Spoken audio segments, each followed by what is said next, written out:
Hello बच्चों, let us read the question.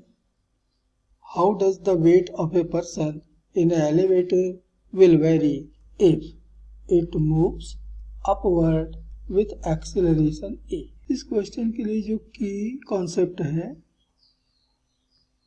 की concept वह है सेकेंड लॉ ऑफ मोशन।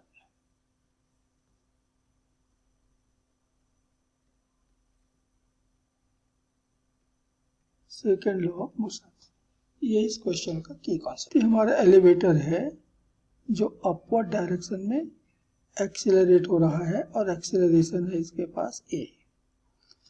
मान लो इसके भीतर एक पर्सन है जिसका कि मास m है, तो इसका वेट ये तो वर्टिकली डाउनवर्ड डायरेक्शन में अप्लाई होगा और वो होगा mg। तो ये पर्सन लिफ्ट के फ्लोर पर कुछ फोर्स अप्लाई किया तो फ्लोर भी उतना ही नॉर्मल रिएक्शन ये अप्लाई करेगा इस पर्सन के ऊपर। और मान लीजिए कि वह नॉर्मल रिएक्शन जो है वो n है, तो पर्सन ने जितना फोर्स फ्लोर पर अप्लाई किया है उतना ही फ्लोर ने, लिफ्ट के फ्लोर ने नॉर्मल रिएक्शन उसके ऊपर अप्लाई किया। इसका मतलब है कि normal reaction is the apparent weight of this person inside the lift. Apparent wait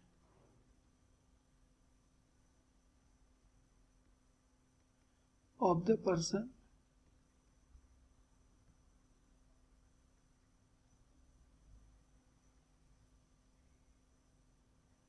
ये बराबर होगा नॉर्मल रिएक्शन n। हमें इसी n की वैल्यू मालूम कर। तो from second law of motion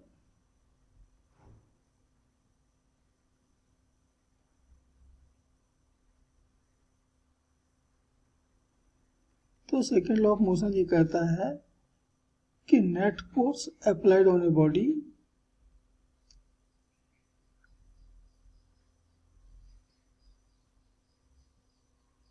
बराबर होता है mass of the body into acceleration.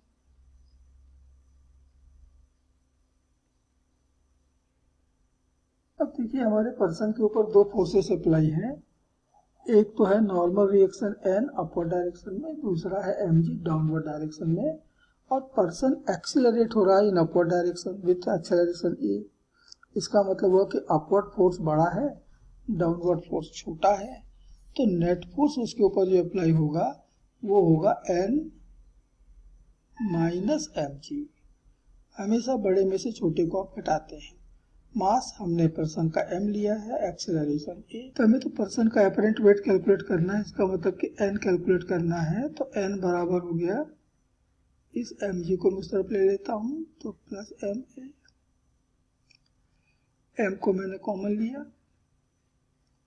तो g प्लस a। तो जैसे कि हमने डिफाइन किया है कि apparent weight of the person is n the normal reaction and that's why the apparent weight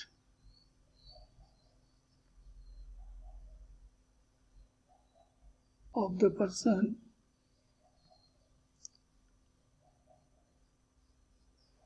ये बराबर हमको मिला है mg plus a in newton. Newton में इतना होगा।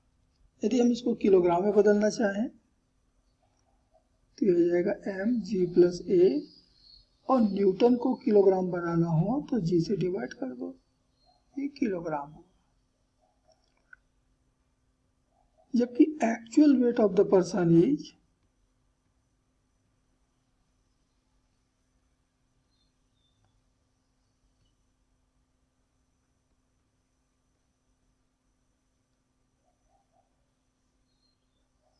mg Newton.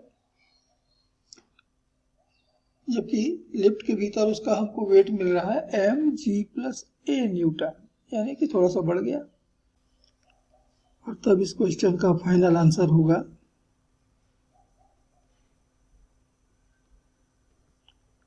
Wait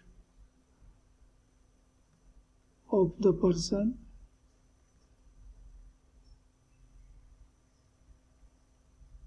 is increased in the upward accelerated elevator. तो ये हमारा एलिवेटर ऊपर की तरफ एक्सेलरेट हो रहा है, तो पर्सन का वेट वहां बढ़ा हुआ लगेगा, इंक्रीज्ड लगेगा। Hope you understood it well. Best of luck.